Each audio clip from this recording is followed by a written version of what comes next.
Assalamualaikum warahmatullahi wabarakatuh.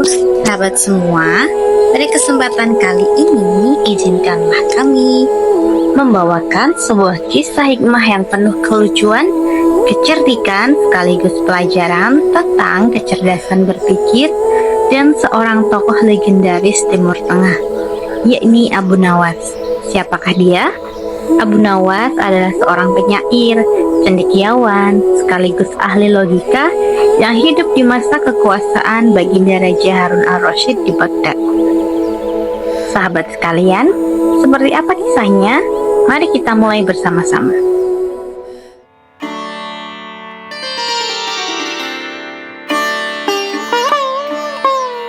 Pada suatu masa di negeri Baghdad yang makmur dan indah, hiduplah seorang raja yang terkenal bijaksana, tetapi juga memiliki rasa penasaran yang sangat tinggi. Beliau adalah Baginda Raja Harun al-Rasyid.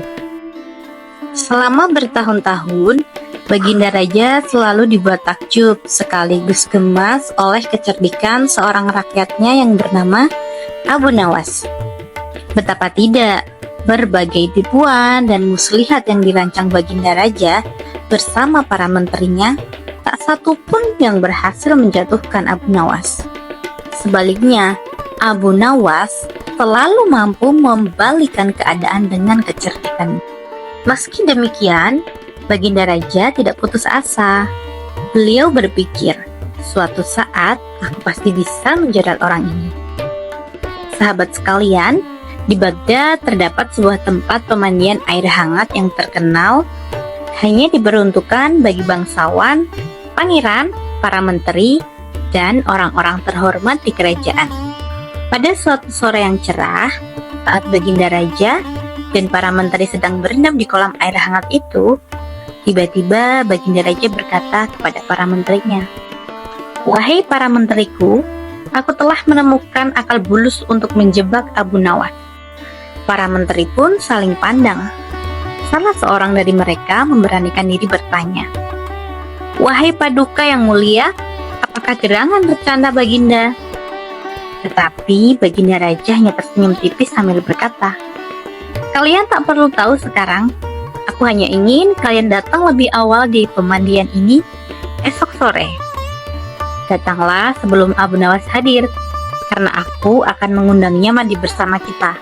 Dan ingat, jangan sampai terlambat." Para menteri pun setuju, meskipun mereka tak tahu apa yang direncanakan sang raja. Keesokan harinya, seperti yang telah diatur, Baginda Raja beserta para menterinya datang lebih dulu. Mereka berkumpul di pinggir kolam dengan wajah penuh semangat. Baginda Raja beserta para menterinya datang lebih dulu.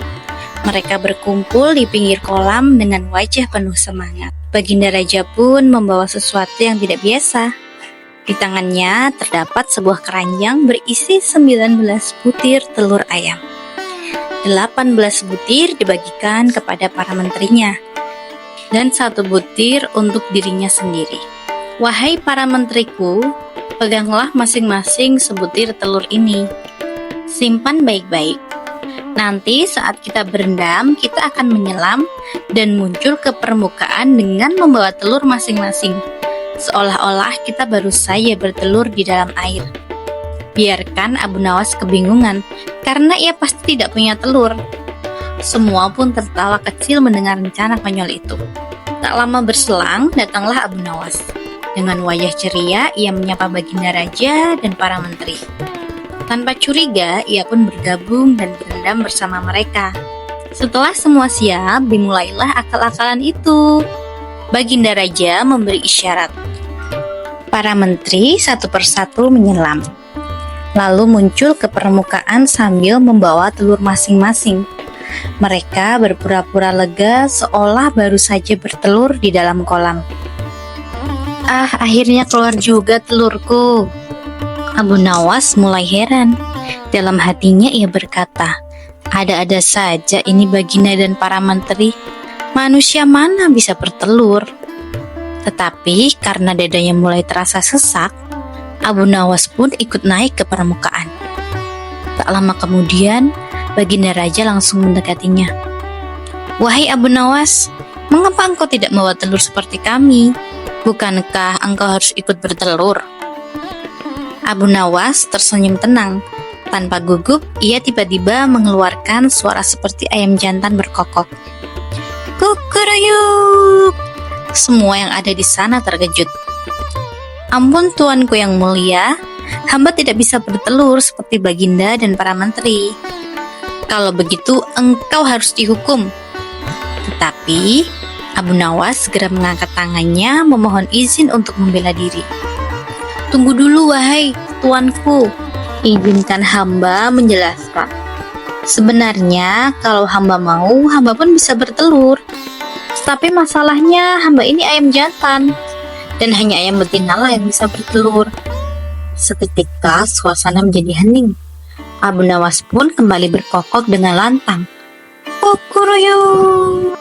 Baginda Raja dan para menteri seketika merasa malu.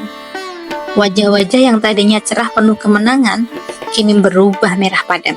Bagaimana tidak? Secara tidak langsung mereka telah mengakui diri mereka sebagai ayam betina. Dengan rasa malu yang luar biasa, Baginda Raja segera berpakaian dan mengajak para menteri kembali ke istana tanpa sepatah kata pun.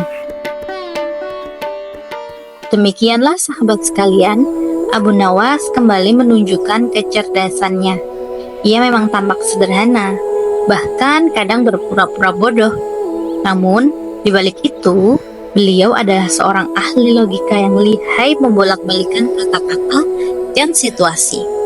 Bukan untuk menyombongkan diri, tetapi sebagai bentuk sindiran halus agar orang-orang yang terlalu sombong dengan kekuasaannya bisa lebih bijaksana.